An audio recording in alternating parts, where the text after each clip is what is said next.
Good morning, everyone. We're continuing here in the Sefer CHOFETZ CHAIM, the laws of Lashon HaRa, and we're talking about someone with midos ra'is, bad character traits. Says the CHOFETZ CHAIM, the afal pikein, even though that you're really not allowed to speak badly about another person, im raya adam b'echad mida meguna, if you see in a person a really negative character trait. Kagain, for example, gaiva, he's haughty, kaas, he gets angry, shari midas, or any other bad midas, or this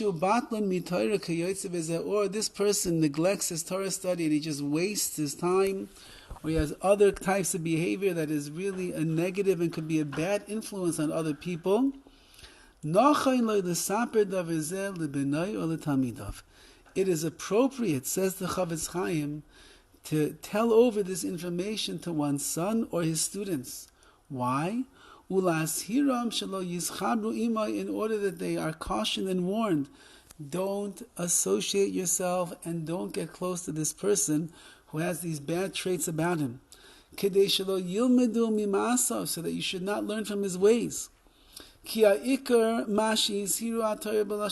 when the Torah warns us about speaking Lashon HaRa, even on the truth, that's only if your intention is to disgrace and degrade another person, and you actually derive pleasure, and you're happy when you put him down. But if your intention when you tell over these words, the words that are perhaps negative about the other person, but it's to guard your friend from being influenced by this person, he shouldn't learn from his ways. Pashit the Mutter, says the CHOFETZ CHAIM, it's obvious, it's clear to understand that then you'd be allowed to tell over these words. There's even a mitzvah that you're fulfilling by warning another person to stay away from someone that will be a negative influence. This falls into the category of something called to'eles, which is a benefit, which means that when my words of Lashon HaRa are benefiting the person who's hearing because he's going to learn a lesson from what I'm saying, that's not called Lashon HaRa, that's called to'eles. Says the CHOFETZ CHAIM, you even have a mitzvah in this particular case to tell over the words so that the person who's listening will be warned and know to stay away from negative influence in his life. Now, even though that's true, it's important to note that in the Bir Mayim Chaim, which is the notes of the CHOFETZ CHAIM on the bottom of the page, he does say that the person that is listening and hears what you are saying, even though that your whole intention is for his benefit, he's not allowed to accept it 100% that it's true. That would be accepting Lashon HaRa, but rather he's allowed to be choshed, he's allowed to strongly be suspicious and careful with the information that he now has received in order to guard himself from being influenced negatively by the other person. However, says the CHOFETZ CHAIM, even when you're allowed to say over the words of Lashon HaRa, near the mitzvah mesaper levayar atam lemash mesaper begenusa shechaver, you still have to explain to the person that you're talking to why you are telling him over this negative information about the person. So the person listening will not make a mistake and say, Lahatir ayada yaisimise.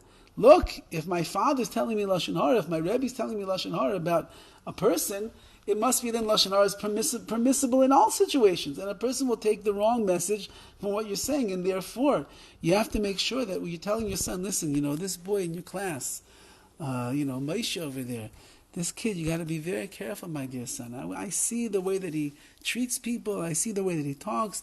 I see the things that he's involved with. I saw that I walked into the class one day. He was very mechutzevdik. He was very brazen to the teacher.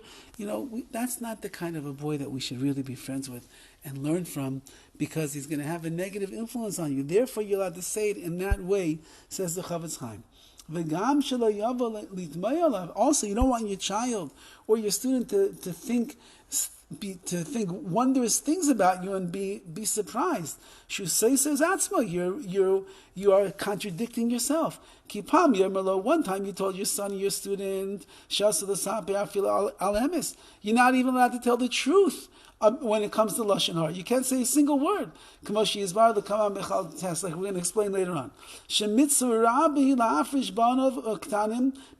There's a great mitzvah to separate your little children from the sin of Lashon HaRa. And you've been telling your son since he's a little kid, don't speak Lashon HaRa, don't speak Lashon HaRa, even if it's true. And now, now you the father or you the Rebbe, you're telling over Lashon HaRa yourself, you look like a hypocrite. You don't want to look like a hypocrite in the eyes of your children or your students, and therefore what should you do, says the CHOFETZ Chaim, as long as you explain why you are saying over these words, then you exempt yourself, you absolve yourself from speaking Lashon HaRa. They will understand that you're only saying it l'ta'elis for a benefit, and they will also not think wrongly of you that you're a big hypocrite. You preach, don't say Lashon HaRa, then you do speak Lashon HaRa, so you're not speaking Lashon HaRa, and that is why it's going to be permissible in this case. Have a wonderful day. Oh, Myra, mucho early.